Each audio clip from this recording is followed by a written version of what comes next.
Hey, everyone. Hi. Hello. Welcome to another episode of Alice. Hey now. Greg, what are you doing here? Hey, what do you mean? Allison, where'd you come from, Greg? I came from the world of Childish, and I just want to make sure that your listeners know that you're just as wonderful on the other podcast you do. What if they don't have kids? Don't need them.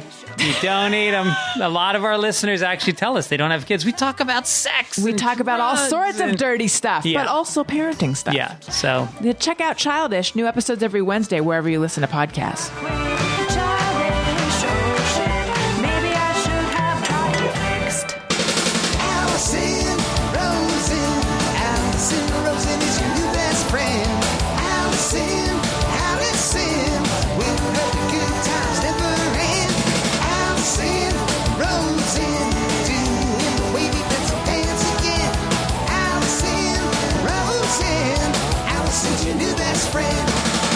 Hey, everyone. Hi. Hello. Welcome to another episode of Allison Rosen is Your New Best Friend. I am sitting here in the studio, and I'm very excited to talk to today's guest. Her name is Sarah Ellis, and she has a very interesting story. She is a listener of the show and someone that I've communicated with a lot, and I follow her on social media. And I saw... and I can't remember how many months ago, but she will let us know. She posted that she had something happened with her spine, and she was in, I don't know if the first thing was she was in an ambulance or in a rehab facility, and she had lost the ability to walk, and she was going to have to relearn to walk. And throughout it all, I have been amazed, at least on social media, that she seems to have a good attitude, because I would just be like, what the fuck? This is not okay. This is so unfair. Why did this have to happen to me? And anyway, I reached out to her recently and I said that, you know, I'm so amazed at your story, watching what you're going through. Would you be interested in coming on the podcast and talking about it? And she said she would. So here she is today. Hello, welcome. Hi. Thank you for having me. Yeah, when you asked me, I was like, this is perfect, because I've kind of thought maybe my story was something that someone out there might like get some kind of comfort or help from. And this July is technically disability not awareness. They do call it Disability Pride Month. Oh, so I was like, that's kind of a nice little tie-in. I didn't even know that, but that's it's like on some level I did. Not really. It's coincidence, but that's perfect. Yes. So I just botched your story mere moments ago. Fill me in on what happened. Yeah. So I've had spine surgery in the past. I just have really bad discs. It kind of runs in my family, but I've gotten the worst of it. Mm-hmm. Almost 10 years ago, I started developing drop foot in my left foot, but it was recognized really early. We scheduled surgery. I had surgery. I recovered. I was good. Okay. And so can you explain what drop foot is?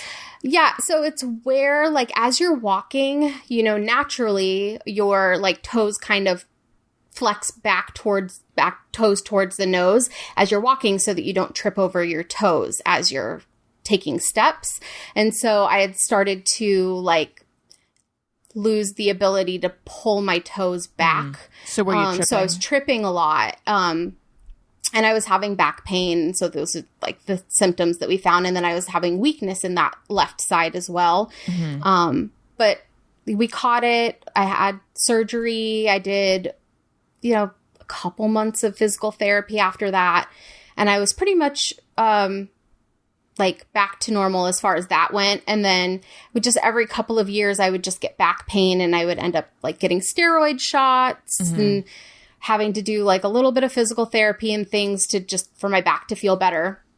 And then a couple of years ago, I had a bad bout of back pain, and I did that whole like the steroid shots, the physical therapy. And then I started losing weight. I was like, I can't do this the rest of my life. I'm getting like closer to 40. Like things get harder and harder as you age.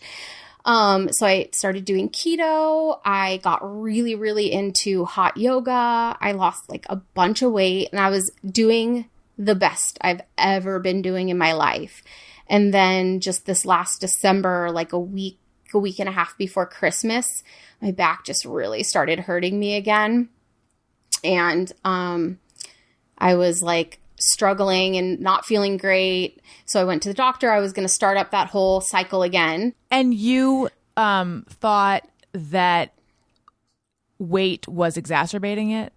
Yeah, for sure. I definitely, because I had gotten up, because a couple summers ago I did IVF as well. And like I had just really gotten up higher than like I ever imagined myself being. So with like keto and hot yoga, I dropped like almost 100 pounds pretty quickly. Wow. I was feeling really great until I suddenly wasn't. It was actually in the middle of a yoga class. I had to like just go into child's pose. I couldn't even finish class. And then I was just not feeling great. And then on New Year's Eve of last year, I went to the emergency room because I had, in the left side, lost the ability to like move that ankle at all.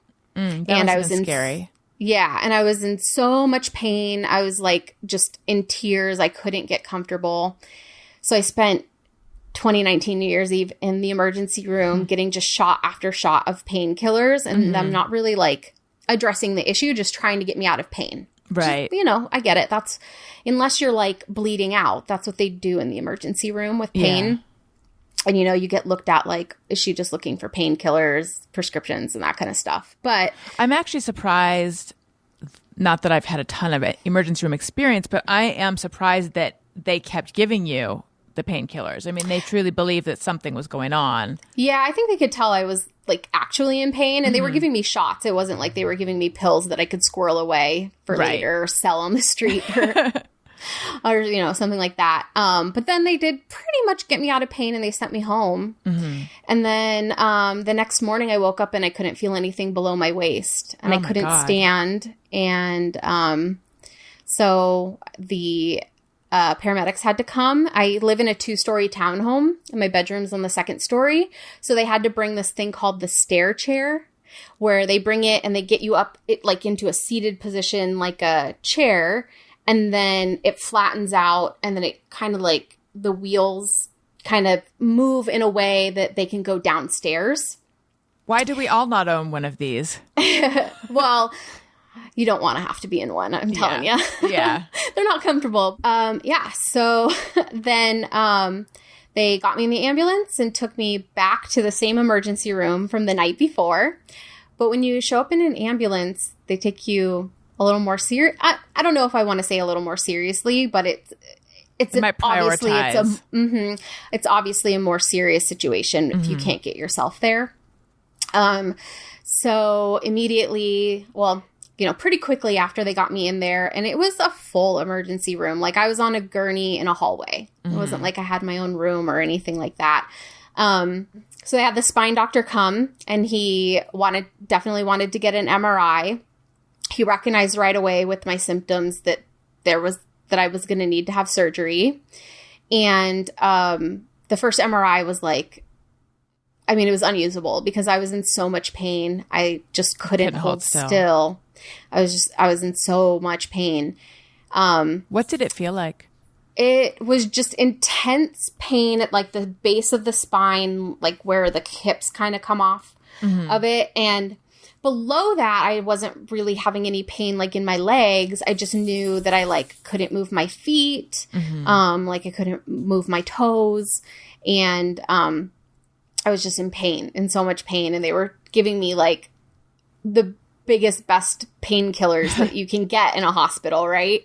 So then the doctor came back and gave me like a real heart-to-heart of like, if you're going to have function come back, we have to operate as soon as we possibly can, but we can't do that without a clear MRI. And so hours later, like literally as soon as they finished my MRI, the people that were there to do it, the engineers or technicians or whatever they call them. Techs, yeah. I think techs, yeah. They went home for the night. Like I was the last person. And I don't know what it was. I just went into a space in my head where I just like blocked off all feeling below my waist. And I just Between every scan, they would stop and make sure I was okay and then tell me, okay, this next scan is 2 minutes. This next scan is 4 minutes. You just have to hold on for 6 minutes. And like, they were really encouraging me, and I can't believe I made it through it. I don't know what the heck. And then that night, I went into surgery at 9 p.m. and came out of surgery at 2 a.m. Wow. So that was my January 1st of 2020. So I know everybody's had a crazy year, but I started it off. So you get out of surgery at 2 a.m. Yeah. And at this point, what is your understanding of what's happening? Like after they did the MRIs, what are they saying? And what is the surgery to? Is it just more disc stuff, the stuff you've already had before? Yeah. So my understanding going into the surgery, it was that it was a disc that had protruded, that had like fully, more than just herniated. It was like fully in my spinal canal, like completely blocking off the end of my spinal cord.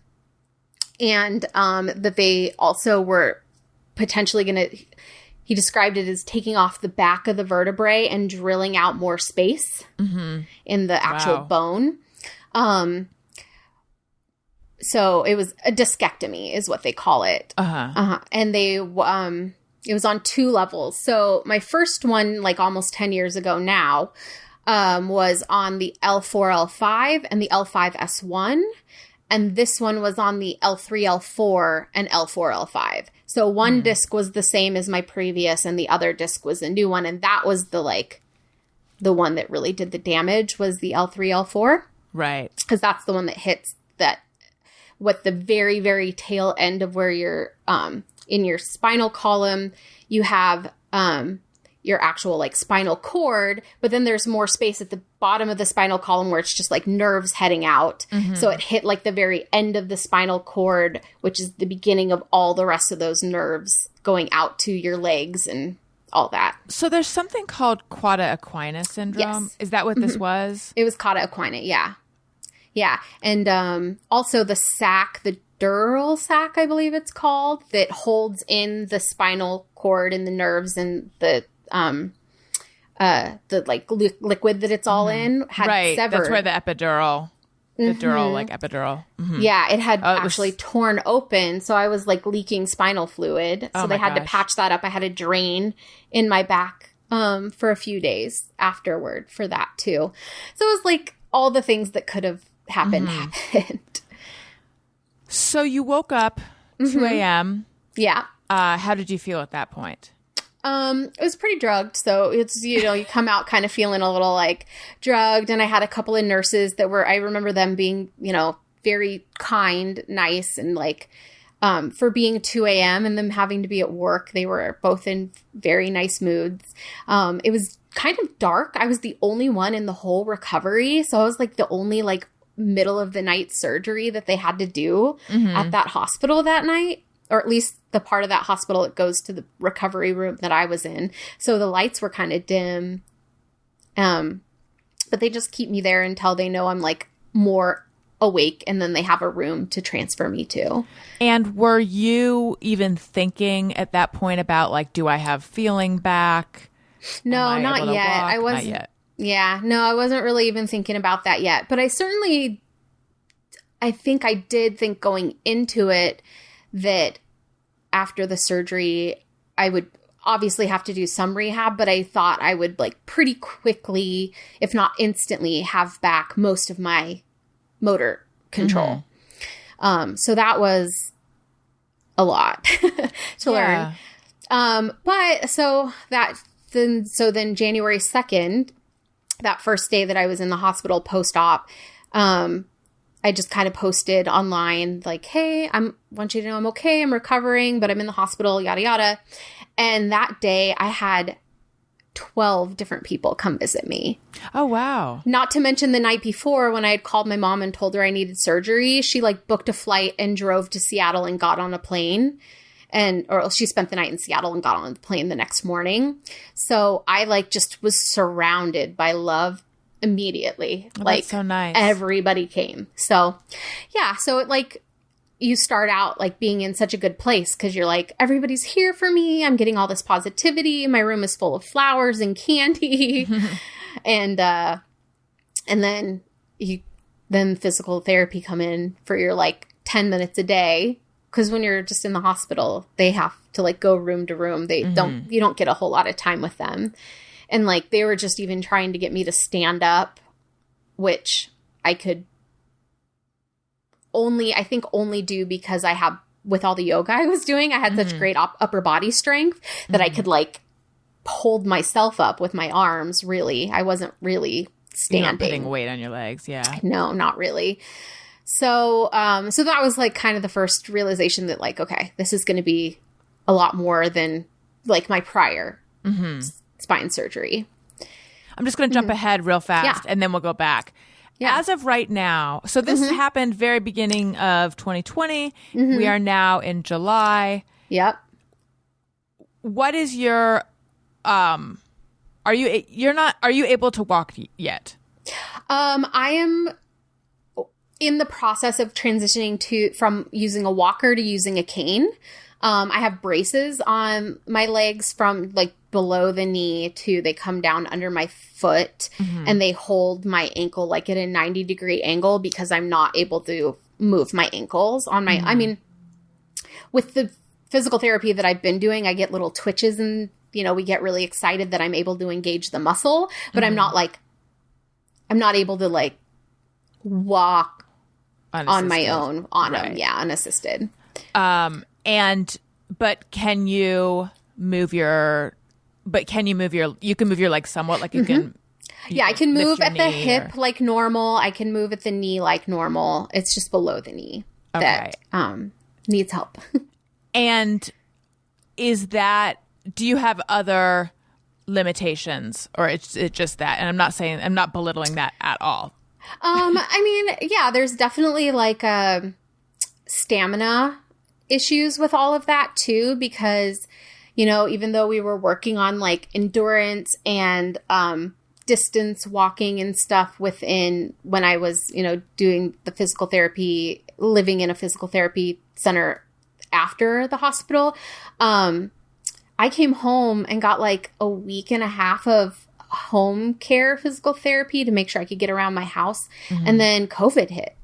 Right. And then I really had like nobody helping me, telling me, do these exercises, keep working on this and that. And I was getting stronger too, just from what I was able to do and remember.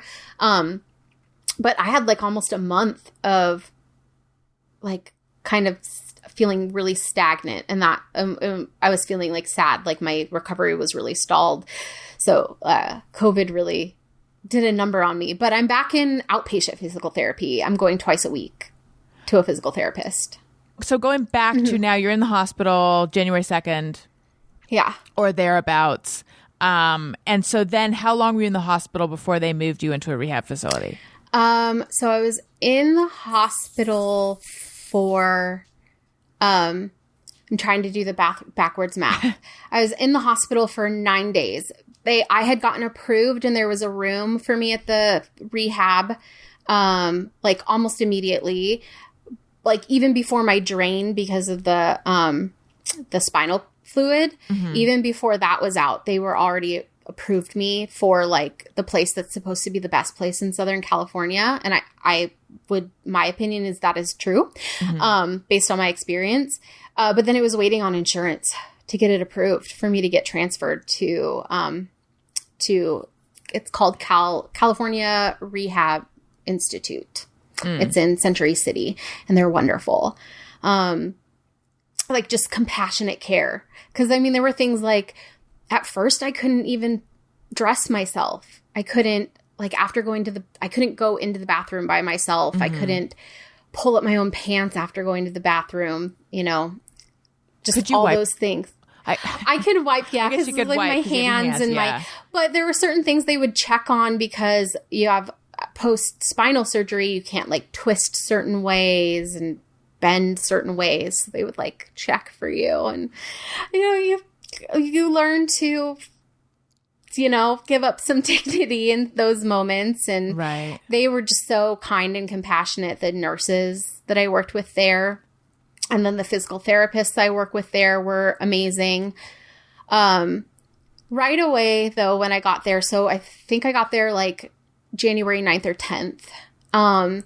Pretty early on, they were asking me quite frequently, like, do you feel short of breath? Your heart rate's pretty high. How are you feeling? And then I started getting like weird lightheaded moments where I thought, am I having a panic attack? I've never had a panic attack. I don't know what that would feel like. So then the doctor that was on my case at the rehab, just out of caution was like, we're just going to do an ultrasound on your legs. We're just going to check you for blood clots, which is really common after spinal surgery, especially when, like, my first spine surgery, I was up that day. Like, I got out of surgery and hours later they had me up actually walking. So I never went on any blood thinners. Whereas this one, it was clear that I was not going to be up moving around. I was sedentary in bed for like at least those 9 days. So I was getting a low dose blood thinner afterward that was like an injection. And it's like supposed to be just enough blood thinner to prevent blood clots, but not so much that like you're going to keep bleeding from your internal wounds from the surgery, like the surgical site. Right.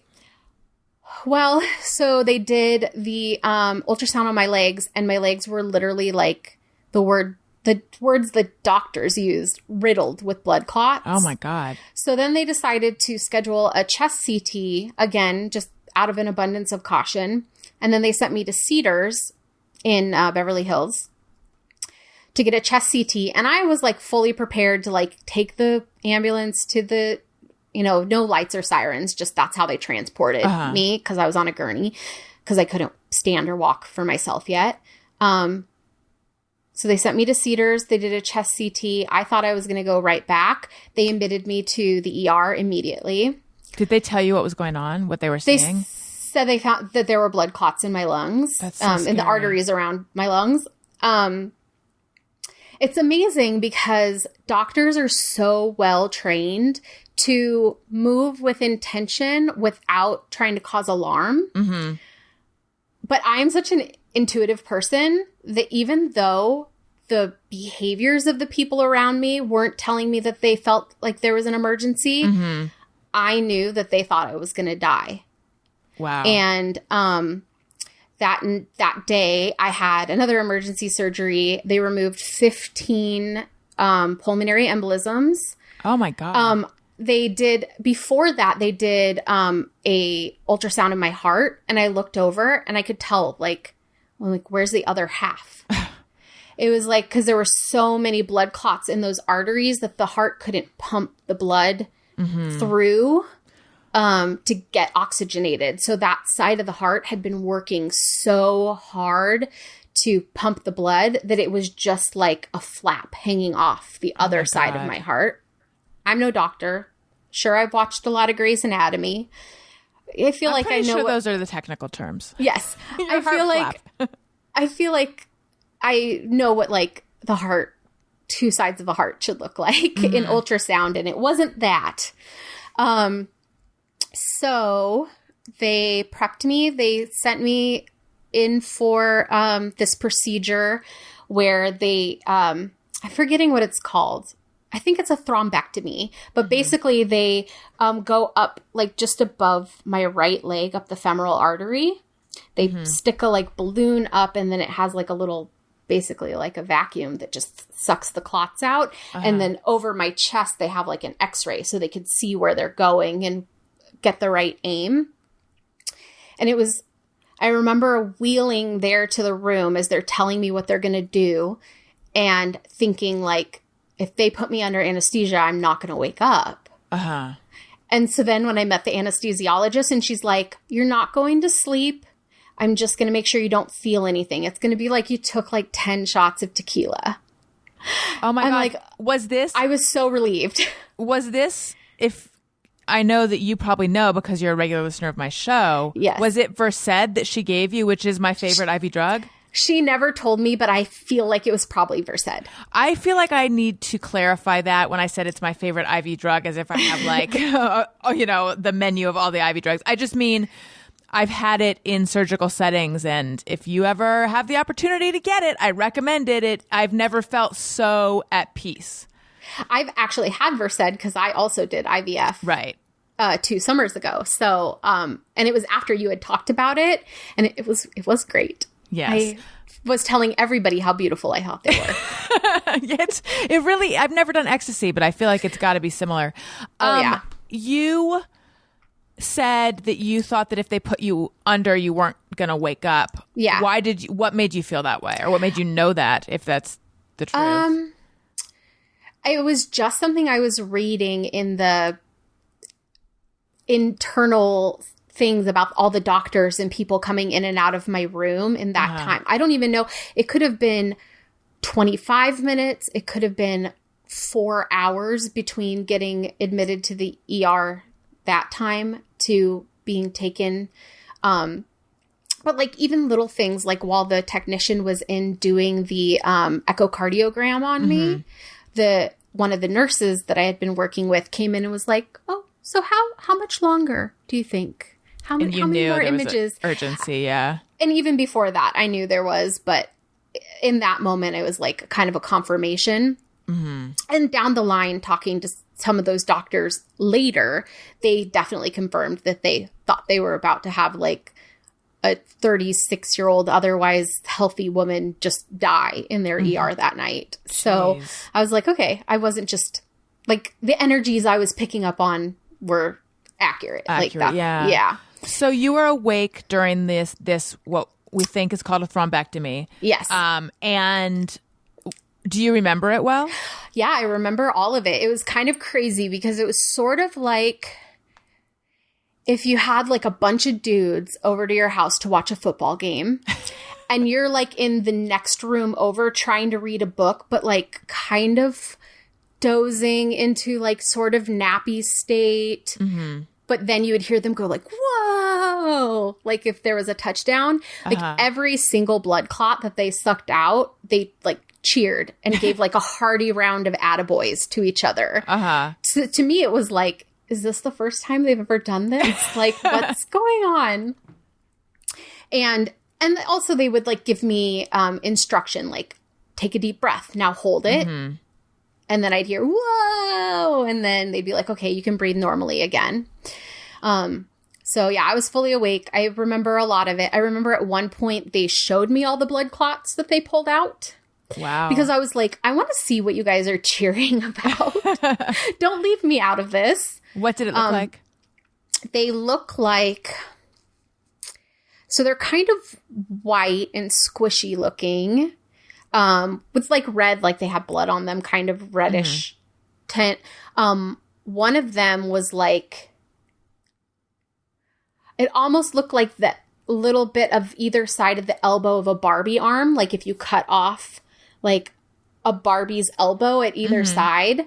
And then later I got to see pictures of all of them. There were 15 of them. Wow. One of them was what they call a saddle embolus, which means it was in the artery that bridges the gap between the two lungs, which is like the deadly one.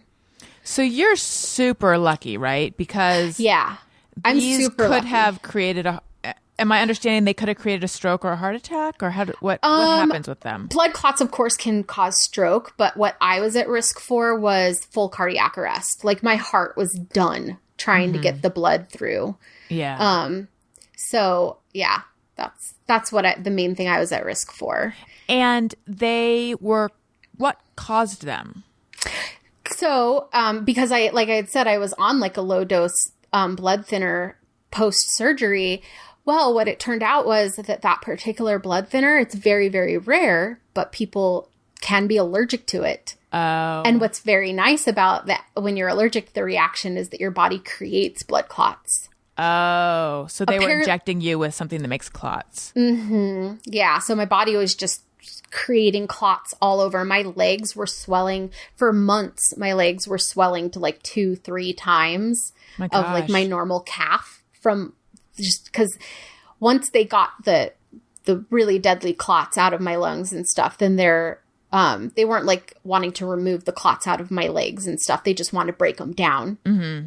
Because they were sure at that point that they were able to get them to not continue to migrate up to my lungs, or my brain. So it was an allergic reaction to the blood thinner that I was on. So then they had to keep me there on like an intravenous blood thinner until my platelet counts came back up to a certain amount, because that had gotten like really dangerously low. And your platelets were low because of the blood thinner? I think it was... Or no? It might have been part of the allergic reaction to the blood thinner. I think it was also partially to do with the lack of oxygen getting circulated in my blood. But then they could switch me to an oral blood thinner. And then that's what I'm still on to this day. The Xarelto. So were you scared? That incident with the pulmonary embolisms is the scariest thing I've ever been through in my entire life. Like, I literally feel like I cheated death in a way. Yeah. And that, like, I don't think I'll ever be afraid of anything else, because that was just so, so scary. Like, after my spine surgery, when I was having paralysis and things with that, it's like, well, that's sad, but people live full and happy lives in wheelchairs. Like, it's not a death sentence. Whereas the blood clots, I thought I was going to die. So that was pretty terrifying. That is really, really scary. And that you were basing that on the energy that you were picking up? Yeah. Yeah. And just the like, kind of the urgency I was just feeling in the whole thing. Yeah. So then you went back to the rehab center? Yes. And then that's when I decided to take myself off of, well, because I spent like 9 days in Cedars again after that. So by the time I got back to rehab, at that point, it was like the very end of January. Like, I'd almost lost a whole month at that point already.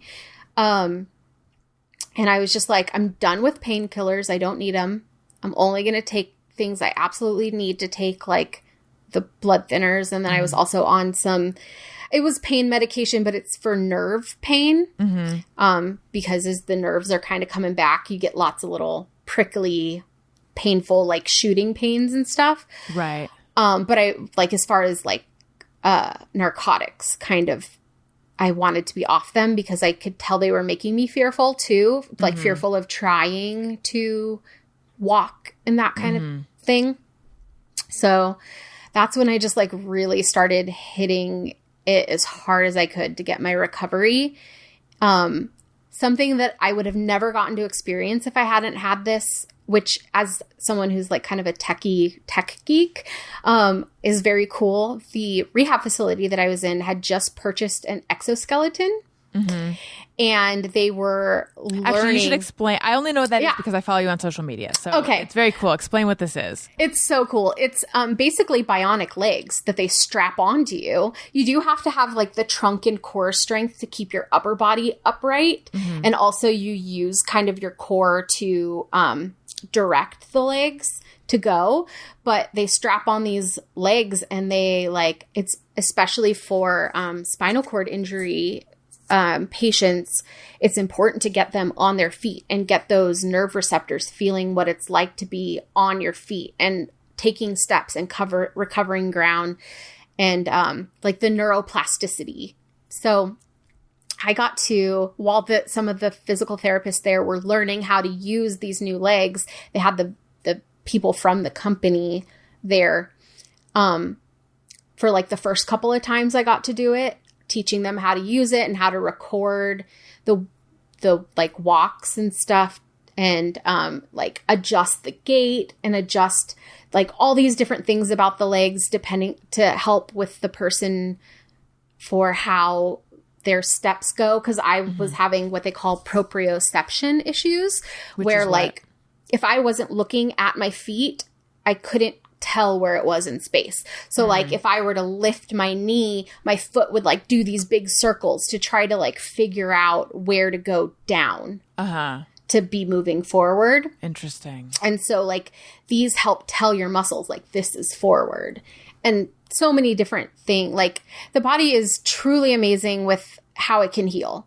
neuroplasticity is like a science that I don't fully understand, but it's like something that has been major in my recovery. Just learning like sometimes it's not about the quality of movement. It's just the making the movement.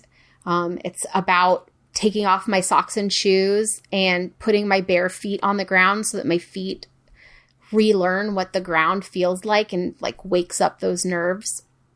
And so this exoskeleton is just like a big way of helping spinal cord injury people get back to moving and get their body relearning those mechanics of what it feels like to take steps. And it's the coolest thing because you do feel like bionic. Mm-hmm. And so I got to do that the whole, like at least once a week, the whole rest of the time that I was there. And I was there through, like I got to leave on February 27th, which was, this year was a leap year. So 2 days before the end of, so like almost an entire 2 months I was in the hospital and not home. And you posted that you cried when you were reunited with your dog. Yeah, which both made times. Me cry a little bit. Both times, because I didn't get to. So it was, I'm sure, traumatic for her seeing me getting taken out of my home by these big men that she didn't know, and she knew I had been in pain, like dogs. I mean, I think dogs know that kind of stuff. And then just because of the nature of where I was, like. The first time I got to rehab, the first thing I did was talk to my physical therapist about how I wanted to do a visitation with my dog because they had like a nice patio outside. Mm-hmm. So the dog couldn't come in like to the room. Right. But she could be brought in the lobby and the patio outside. She was allowed. So like the first thing I did was try to get the privileges to go out and have those visitations outside so I could see her. And I'd gotten the privileges and we were setting up her to come see me. And then I ended up in Cedars with the blood clots. Right. So I didn't see her until January, like 27th or 28th or something. I was looking at the pictures in my phone to look at the date recently. And it was like the very end of January. So it was like almost an entire month that she didn't see me. And so when I rolled up in my wheelchair to see her that first time, she lost it. I lost it. It was like a whole, she couldn't hold still, wagging her tail and like squealing almost. And I'm just crying because I missed her so much. And then when I got home finally and could sit on the couch with her, it was just like, oh, my baby, Yeah. How was that first night back in your own bed or back home? It was good. My mom came down to get me out of rehab and help me get situated back at home. So we shared a bed. It was good though. I mean,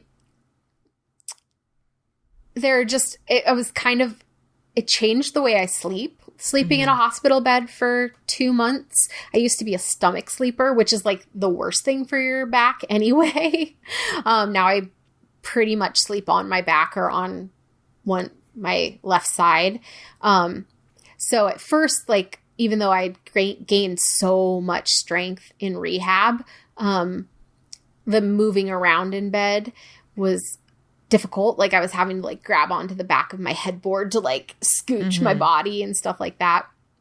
So it was different. Or like getting up at the simplest things, like to get up in the middle of the night to go to the bathroom for me were like, I had to wake up enough to sit up, put on my braces that go around my legs, and then like slowly walk with the walker into the bathroom. And at that point we hadn't figured out modifying the walker enough that I could go straight into the bathroom. I was like having to sidestep in because you live in an older townhome, like all the doorways are, narrow and stuff.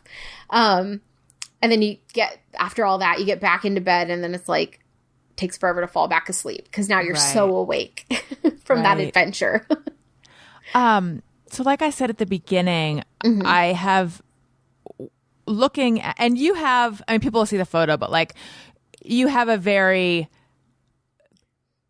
like high wattage smile, radiant presence. You have like a very bubbly, sort of infectious way about you. So I think probably like even when you're unhappy, when you smile, you look like you're in an okay place. Yeah.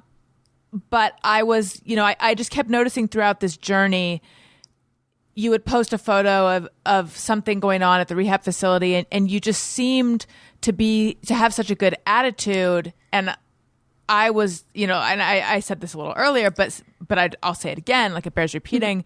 I would look at that and I'd be like, I would just be angry and I would feel sorry for myself. How is she doing this? So my question to you is, how were you really in good spirits the whole time? I had a couple of down days. I never had I always knew that I'm going to recover fully, or, pretty they had close told to you fully. that?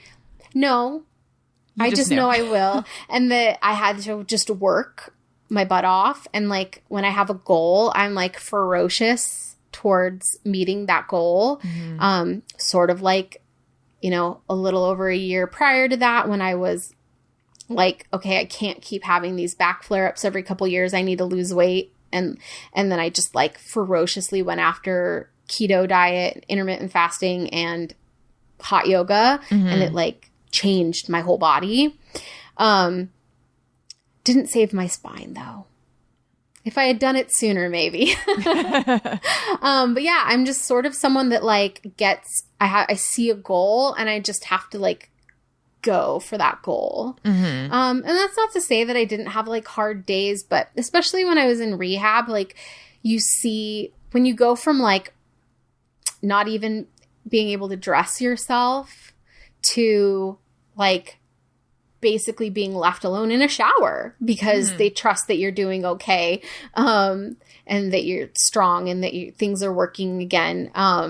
You just see improvement so rapidly that it's just hard to not just keep going. So where I had the like moments of like maybe a little feeling sorry for myself or like wondering if like this was all going to be worth it or whatever, would have mostly been in those early days of COVID, of quarantine, where I'm like, I can't do anything. Like how do I can I pick up again after this? And when is this going to end? And, how am I going backwards? Which I wasn't. It was just the changes were so small, but forward is forward. So I just had to, once I realized that, I had to just keep moving forward, and I'm still working at it. Mm-hmm. And, yeah, it's a lot. And I guess occasionally I'll have like a fleeting thought of like, well, what if I am like the best I can do is that I walk with a walker forever? It's like, well, I'm walking. Mm-hmm. And I'm like, can do a lot. Like once the big thing was, cause I actually missed yoga. One of the two crying for the dog. And then there was one crying for, I missed yoga, which is crazy because I don't know. I had never been a workout person in any capacity, but I had just fallen so in love with hot yoga. And I told one of my physical therapists, and they're like, oh, we do like kind of a group yoga here. And it's not really yoga, but it was like being in a room with that intention and the connecting the breath to the movement and the, calming music and the lights really low. I like cried in yoga, in like rehab yoga, that first time too. And then just recently I've started being able to get myself onto the ground and off the ground again. So I can actually do not yoga, but I can do I can get into child's pose. I can do cat cow and like a few other like more of the restorative yin yoga poses, which has been amazing to be back on the mat. And that's really new. It does sound like you had a really good rehab facility. In that, like, it sounds like you felt really cared for and seen, and all those things that are important. Yeah, protected. It was. Did you in all of this? Did you encounter anyone that wasn't kind?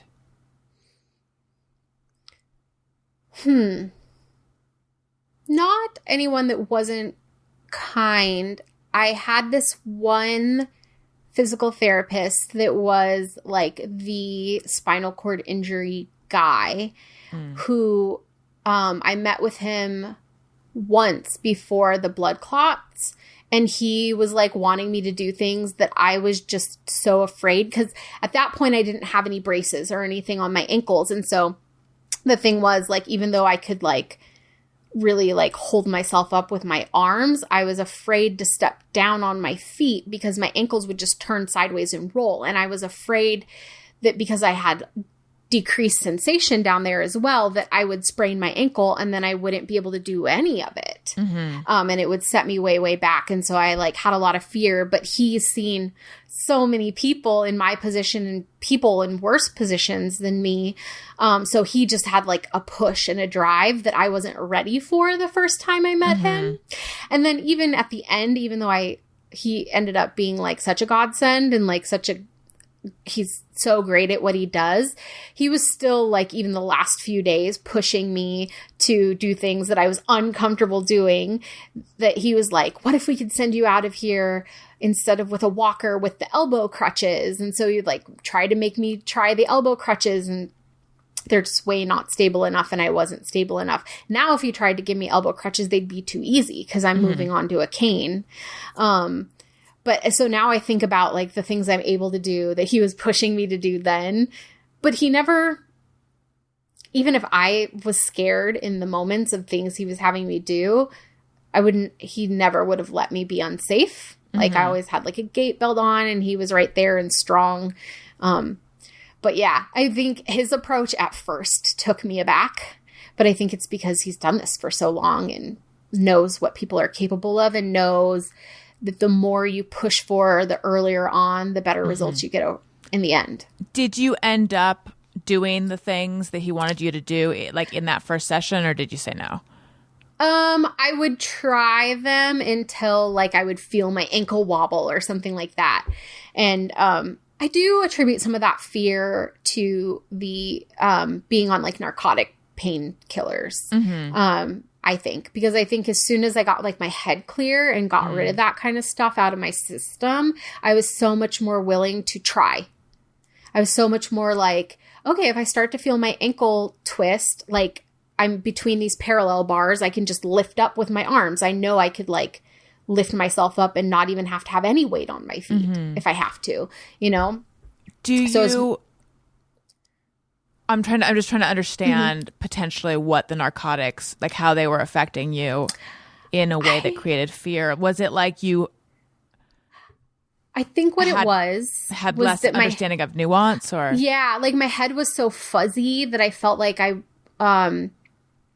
even in myself, like I couldn't trust myself for things that if with a clear head, I knew I could catch myself with my arms because I'm strong upper body, but in the like hazy, drugged out me, I'm like, well, I'm not going to have reaction time, you know, I see. Or maybe I wasn't even that fully completed of a thought, and it was just fear that I couldn't control what was going on because I was so fuzzy. I do feel like those drugs kind of, I mean, this is an overstatement, but like blunt the like higher level functioning of like, you just sort of like just pure reactions. Especially when you've been on them as long as I was at that point. Because I had been on them like weeks and weeks regularly, you know. Was it hard to get off? No. I just, one day, while I was still at Cedars after the procedure for my blood clots, I was just, you know, they would come in and they would offer whatever. And I would say, you know, I just don't need that this time. And they'd be like, okay, you have the call button if you need it, you know. And I'd just be like, no, I'm just going to try some Tylenol this time. You know, and so just, no, I was just kind of determined that I didn't want it and didn't need it. I want to get into your background a little bit and, this motivation and determination and, enviably good attitude that you have. Like, where does that come from? I don't know. I'm a Pisces. I don't know. I grew up with a single mother and her sister and then my mom's parents as well. But I feel like I grew up with like these strong female role models, even if I don't know that they saw themselves as such. And I just like, even though like on paper, if I wrote down about my childhood of like my father not being in the picture and, you know, we were very poor, that it would sound like it was a rough childhood, but I only remember being happy. So I think it's just my disposition. Mm-hmm. Do you have siblings? I do have one younger sister. She's like my best friend. And she's the sweetest. She was the first one to send me flowers in the hospital. And I haven't seen her since this year. She was supposed to come, but COVID kind of ruined that. Right. But I do have a trip planned up there to see them. Good. Next month. Hopefully that works out. Are you nervous about, I was going to say, are you nervous about flying given needing a cane and stuff like that? But actually also, are you nervous about flying given COVID? I'm operating under the assumption that flying right now is actually pretty safe because people aren't doing it unless they have to.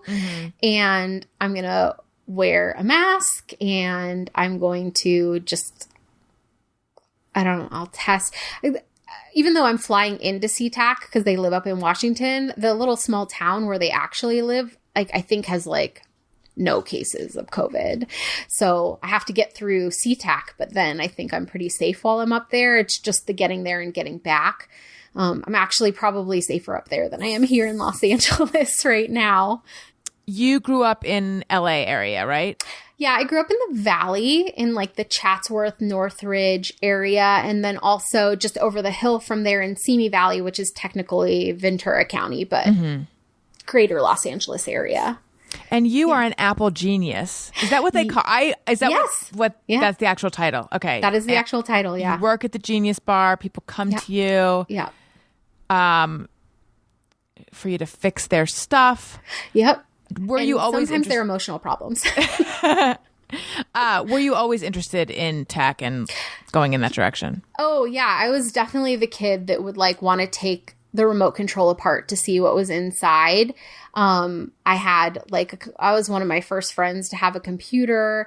I, had the internet and was like in internet chat rooms really early on, like in the AOL days, but I had something else called WoW. Which I remember it was just like more colorful, more like younger and hipper than AOL, in my opinion. And then I did some like web design, like very rudimentary web design stuff in junior high, but we're talking like the early to mid 90s. So it wasn't like, I could do a little HTML. It wasn't, I don't even think there was really much, like Flash wasn't even what it is now. And then in high school, I really didn't do very much, although I like understood how to use the computer. I understood how to use Google. Actually, Google was something new when I was in high school. I like remember Google coming out. And before that, I remember using like Alta Vista and Lycos. And Ask Jeeves. Yes. And you felt like when you did a search, you actually had to form it in a question. Right. Yeah. But in high school, I focused more on like music and musical theater. So I came up doing like a lot of musical theater and then did a couple years of college, didn't finish, but mostly was doing like singing in college. And then, and before high school, I had moved up to Washington. So I grew up down here in the Valley and we moved up to Washington State where my mom still lives to this day, in a really tiny town called Sequim.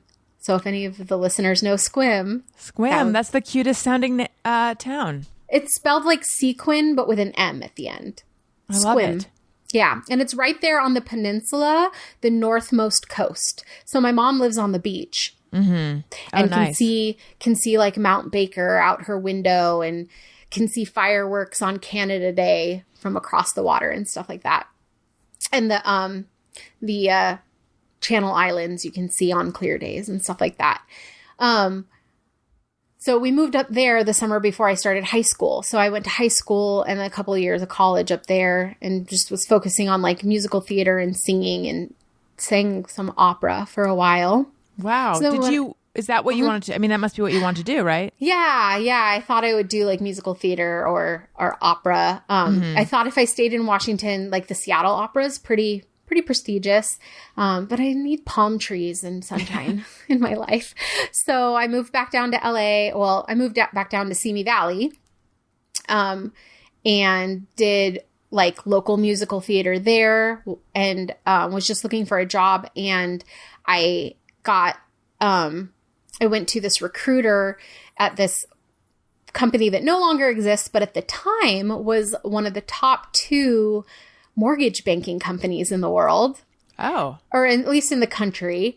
And the recruiter that I worked with, like through their like internal temp hiring, her brother was like the head of IT and was looking for someone that could just do like data entry kind of stuff. So she and I hit it off. So she sent me to her brother, thought I'd be a good fit, and they fully trained me. And I was like in call center tech support for the company. So other people that worked for the same company, I did their tech support over the phone. And then I graduated to like moving over to one of their buildings with like executives where I would do their on-site tech support. Mm-hmm. So I fully trained like my like real, even though I think I had an aptitude for it anyway, like my real training and like initial learning how to do tech support was through Countrywide.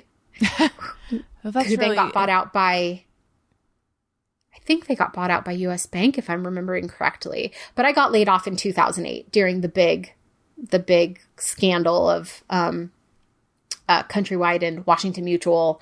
And they're like doing the subprime loans because they were so greedy. And then they just lost, like so many people lost so much in that scandal. But like the CEOs of those companies, they still have yachts. They're still millionaires, maybe billionaires, at least multimillionaires. So I know they're always protected. It's pretty corrupt. Luckily, I got laid off before it like really, really went down because some people like really got nothing. And I got like paid for a year while I figured out what I was going to do after losing that job. And so that's when I applied for Apple. And I've been with Apple. It'll be 12 years next month. Okay, I have a dumb question. When you got laid off, but you knew you were going to be paid for a year, what were your feelings about that? Because I would a little bit be like, woohoo. This worked out well. I was definitely woohoo. I was definitely over that job. Now having done like almost 12 years of like sort of retail hours, I miss the like Monday through Friday 9 to 5. Mm-hmm. The grass is always greener. But yeah, that was hard. I was also like I was the only woman when I was in that executive office. I was the only woman in the IT department there, and I was in charge of all the asset management for the different groups there. And there were a lot of people that would look at me like, a woman's doing this? It's like, yeah. And I am awesome at it. So get used to it. So you've been with Apple for 12 years now. When do you think you'll go back? Oh, well, there's no need to go back now. Sometimes I forget what's going on. It's okay. I'm really, really hoping that September I'll be able to go back. So just a couple of months. We'll see. I think they'll have to be able to make some accommodations for me because I don't think I'll be able to go straight back to being on my feet, going between appointments all day long like I used to. I mean, obviously we also did repairs. So I think I just have to see if there could be a balance of me more on repair. I feel like I'm going to have to go through a bunch of training when I go back. Like so many things will have changed. Like new software, new hardware, and all of that. In general, when people come in, are they super frazzled? Because something that back when I worked at Time Out New York, I remember the people that worked on the website were always almost frustratingly calm and peaceful because people like editors would be going up to them all the time being like, our page isn't loading or this isn't happening or blah, blah, blah, blah. People were like constantly bringing their freakouts to them and they were just like, okay, and they were so zen about it. So I'm wondering, I imagine when people come into the Apple store, oftentimes they're freaking out. You certainly get the mixed bag of, how people, I mean, there's all different kinds of situations that can go wrong, and all different types of people are going to handle it differently. Like for me, if I had like my car break down on the side of the road, I'd probably lose my cool. Because I don't understand cars. I don't work on cars. I could change a tire. That's about the extent of it. So I get it when people come in and they're really frustrated because they don't understand what's going on. And I just hope that I can like approach with a smile and like calm them. And I think I do all these years of doing it, I don't get the people that like really lose their cool on me hardly ever anymore. But it happens. It happens at the grocery store when the pasta sauce that this one person wants is out of stock, Right. Unfortunately, that's kind of the society that we've raised. Yeah. Is there anything else that you want to share with people, whether it be just general people or people like maybe going through something hard physically right now, or anything else about your story? Let me see. I feel like we've covered it. It's just been a lot. It's been my whole year. All of 2020 has been just consumed. Like I've almost not even really feel like I've fully been able to acknowledge the pandemic because I'm like inside living my own thing anyway. So it's bizarre, but it's also like, I do believe that at the end of it, I'm going to come back so much stronger than I was before. And I'm like, if I wasn't already a force to be reckoned with, I really am now. And I take no shit from anyone. And also just like, you have to, I don't know, especially, and I've been told this by multiple physical therapists as well, but I already believed it inside me. They just kind of confirmed it. Is like, your only limits in healing are the limits you put on yourself. I mean, yeah, maybe there may come a time, like a point a year from now or whatever, where I may have to say like, okay, I'm never going to be able to wiggle my toes again, which means I'm going to have to cut out all that hiking I love to do. But as of right now, like I just can't put any limits on myself because I've seen time and again throughout my recovery that if I believe like I'm eventually going to be able to do this, and then I am able to do it, or like I'm thinking I'm going to be able to move my ankles. And even right now, like the tiny little twitches of movements that I'm getting when I'm in physical therapy with the like TENS units on my muscles, each week it's like getting stronger and stronger. And it's like these tiny little grains of sand of change then became like the amount of change is like a grain of rice. And then it's going to be like a penny size change. And it just exponentially changes until you're suddenly like, oh my gosh, I can do this. And you just have to like see the end goal and just work toward it and just believe that there are no limits if you are doing it, if you're like putting in the work. That's the thing. I think the people are scared off by the work that you have to put in. And I can be sometimes too, but this is one of those things where it's like, I want a quality of life that is the quality of life that I want. And if I don't push towards getting as close to that as I possibly can, then like, I should have just let them, not worry about the pulmonary embolisms back in January, It's so interesting because so often we hear take things one day at a time, one step at a time, one day at a time.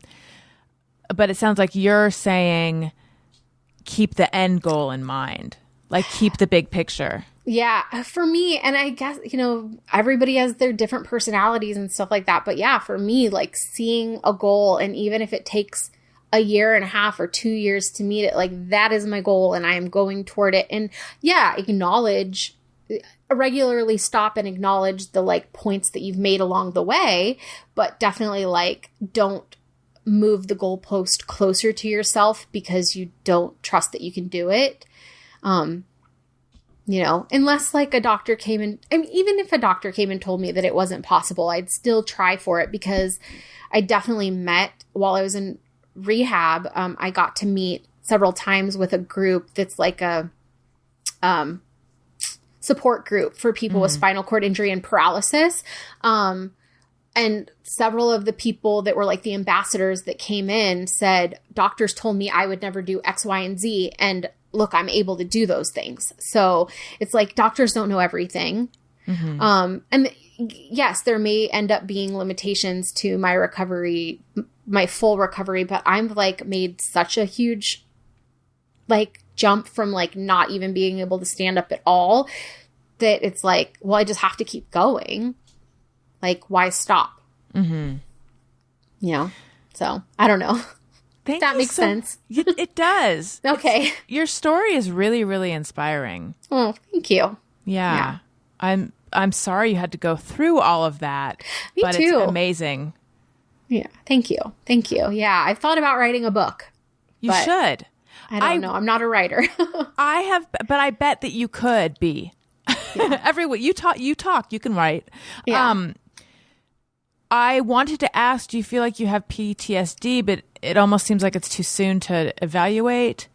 Yeah, I don't think I do. The only thing I haven't done yet that I'm like kind of nervous about, but I want it for my like independence, is I haven't driven. I haven't gotten behind the wheel of a car. And you can get like connections in the car where you can do the gas and the brake with your fingers, like they attach to the steering wheel. But I feel like I'd be able to, you know, when you're on the gas pedal and you like push a little more, you're using your ankle, which I don't have that yet. But I feel like I could still do it with my knee. And I've done like simulated driving in physical therapy to make sure, like earlier I said, I was initially having proprioceptive issues where like I didn't know where my foot was in space, but now I do. Like I don't have to look down to know where the brake pedal is with my foot. So like those types of things, just little things where I could be more independent and not have to have someone taking me places all the time. Yeah. Do you miss driving? I do. I used to love driving, like, especially I'm so far behind on like my podcast. Yours, I try to keep up with. I'm like halfway through the one that just came out today. But like all the things that I used to do where I would listen to podcasts, like walk my dog, drive. Sometimes I would just go on a drive to listen to podcasts or music, doing repairs on computers at work, those types of things I'm not doing. So I get so behind on, so I'd like to just be able to hop behind the wheel and just like go for a drive. Right. Yeah. I think a lot of people are behind on podcasts right now just because everyone's, for different reasons than you, but everyone's personal routine is thrown off. A wrench has been thrown into it. Yeah. Yeah. Yeah. I also want to, I'm curious, but we can take this out. I'm curious what your IVF experience was. Gosh, it was interesting because I feel like if I had it to do again, I would have done less attempts at what did we do before? Yeah, IUI. We did 3 or 4 of them. I would have done less of those. I think I would have found a weight loss journey before doing IVF because the hormones really pushed me over. I would have been a little more outspoken about how I was feeling. As I remember, I didn't take any days off of work. Like I just kind of lined it up with my normal days off for like the retrieval and stuff. And the last 5 days prior to my retrieval, I was saying that it felt like my ovaries were like 2 water balloons full of pudding. And I could like feel them. And like one was sitting on my bladder and I was just uncomfortable. But I told myself that I was just being a baby and to suck it up and to just keep going. And then I remember going into the doctor for like that last ultrasound before they like really scheduled the retrieval and him going, "Oh, you must be really uncomfortable."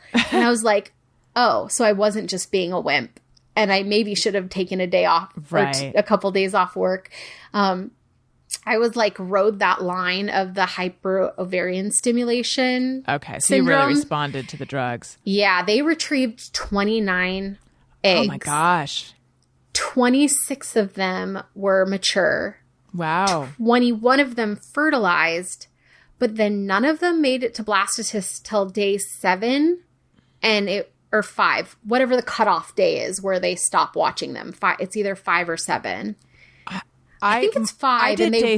Okay, mine were day 3, so I don't know blastocyst timing. That's what it is. They want it to make it to blastocyst by day 3, right? No, by day 5. Okay, now so day 5 I had 0 blastocysts. So day 7 I finally had 7, and they froze those. And then like a week later, Chris got laid off from his job. So we still just have 7 embryos sitting, getting for paid one day to be frozen. Yeah.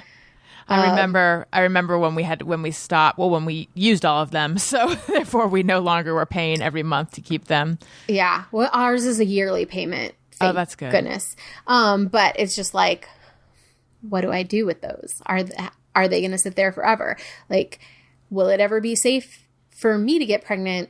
Like on my spine, or like my mobility with the weight of pregnancy and that kind of stuff. That I wonder, but I just this year turned 37, so I have a little bit of time. I don't have to worry about it right now. I'm just focusing on my health, and I have my dog to lavish all my love on, and I hear her prancing outside my door right now, wanting in. But yeah, I think I would have done it differently. I think I would have taken time off if I had known that I would like respond in such a way that I was in so much pain. I did all my own shots. I wouldn't let Chris do the shots for me. I was not into it. The trigger ones, those last ones with those teeny tiny little needles, burned. That I remember. And I remember having this one huge bruise right below my belly button for like a month afterward. And the hormones, like, I think put me into like the only real depression I ever had in my life was after doing IVF. And that was like the first time I ever did therapy and stuff was for that. Oh. Yeah. Well, maybe that was a good, no, I'm not saying you need therapy, although I believe everyone can benefit from it, but maybe that was like kind of a good unexpected side effect of that. Yeah. I also, if I had it to do over again, would have done fewer IUIs and just gone. In fact, Daniel, there was this guy, the very beginning when we were at the fertility clinic, there was this guy there who was like in a bad mood and said to Daniel, like, they're going to try to tell you to do all this stuff. Just go straight to IVF because you're going to do it. Just go straight to IVF. You'll save so much money.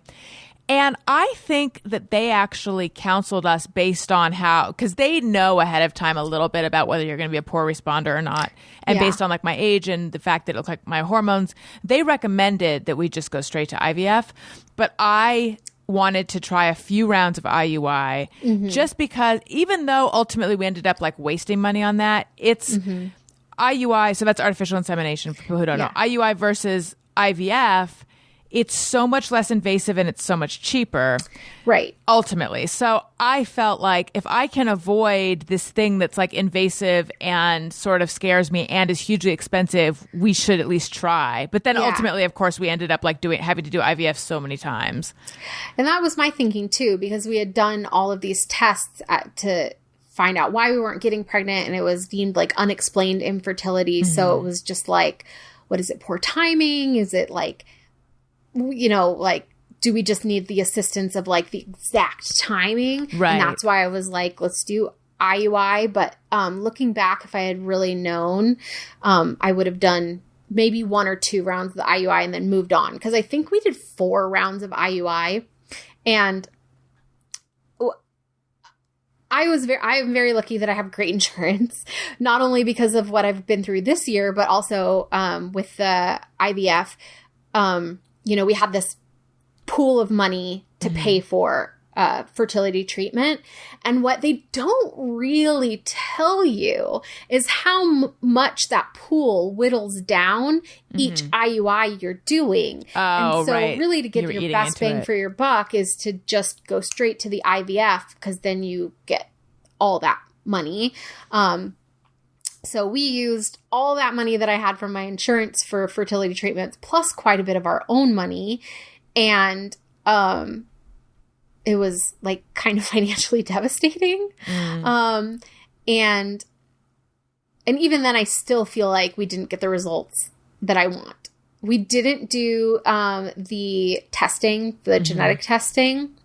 And I've like come a long way since then about like my feelings about the children that I want and stuff. But I've always seen myself as a girl mom. Like I just don't know what to do with boys. Like I said, I was raised by women, like these strong women, and like really don't feel like I need boys in my life. And I just wanted girls. I want girls. And I feel like the embryos that don't even make it to blastocyst till day 7 are boy embryos. Because they're just slower. That's so funny. I don't know. But now I'm just like, I'll take whatever I can get. And hey, if I have like the next Fred Astaire, or I guess for the like the younger theater lovers, if I have like the next, Jonathan Groff. Yeah. Love him. The next Lin-Manuel Miranda. Like, okay, that's fine. Sarah, it was so nice having you on the show. Thank you so much. Everyone, I'm on Patreon, patreon.com/AllisonRosen. Ready to go for that. Thank you. I'm also on Cameo. If you like what you're hearing, subscribe, tell a friend, leave a nice review, and also listen to Childish. Follow me on Twitter and Instagram @AllisonRosen. Do you want to plug anything? Tell anyone about anything? I want to plug your Patreon because I think that you are so kind. You care so much about your listeners. And that's like the way that you, like, I don't know that you knew who I was as a listener before I was a Patreon subscriber and like doing like the monthly video with you and the chats and stuff, when you really like get to know people. And like, you're just how much you care about your listeners. And like, even the fact that I got that message from you, like, Sarah, what is going on? I see that you're in the hospital, and like, I felt so cared about. I'm like, this person has a blue check next to their name in Twitter and Instagram, and they care about me. Like, so it is like, if you want to actually be Allison Rosen's new best friend, you should get on her Patreon. Thank you. That was such a nice plug for my Patreon. That was so nice. It's true. Thank you. Yeah. Thank you. All right. Well, thank you so much. Thank you. Listeners, thank you for listening. I love you. Goodbye. Hey, do you know about the Allison Rosen Show? We had a good time, but now we gotta go. Yeah, Allison Rosen is your new best friend.